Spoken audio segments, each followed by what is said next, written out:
Hi అండి. పిల్లలు అలాగే ఎండలో ఉంటాయండి. వాటికి గూడు గూడా లేదండి పాపం. ఎవరన్నా సహాయం చేస్తే కనీసం 2, 4 రేకులన్నా ఇస్తానండి వాటి కోసం.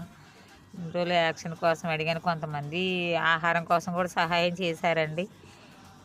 కాకపోతే గూడు లేదు, వాళ్ళకి యాక్షన్ ఏయించాలండి. అందుకోసమే బాధపడుతున్నానండి నేను.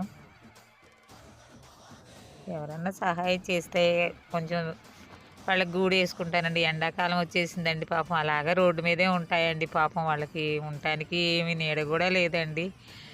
యాక్షన్ ఏయించాలండి. అంత వైరస్ ఉందన్నారండి. చిన్న వరకు పిల్లలు గూడా చనిపోయాయండి. కొన్ని పిల్లలకి ఆ పిల్లకి కూడా చాలా హాస్పిటల్‌లో చూపిస్తున్నానండి. ఎవరన్నా తోచినంత సహాయం చేసి వాటికి హాస్పిటల్‌లో చూయించుకుంటానండి. ఆ పిల్లని ఈళ్ళకి కొంచెం గూడేసుకుంటానండి. కనీసం అందుకే ఈడే పెడుతున్నానండి నేను. నా కాడ బీదరాళ్ళండి చాలా. అందుకే ఆ చిన్న పిల్లకి చాలా డబ్బులవుతున్నాయండి.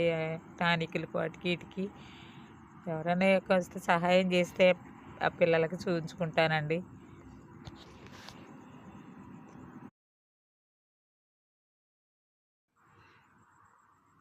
వ్యాక్సిన్ ఏయించుకుంటానండి. కాకపోతే నాకు ఫోన్ కోసం కూడా చాలా రోజుల నుంచి అడుగుతున్నానండి నేను. ఎవరన్నా సహాయం చేస్తే సెకండ్ హ్యాండ్ ఫోనన్నా కొనుక్కొని ఈడే సరిగ్గా పెట్టుకుంటానండి. ఆ పిల్లల కోసమేనండి. అలాగే ఎండలో ఉంటాయండి పాపం. వాళ్ళకి గూడు గూడా లేదండి.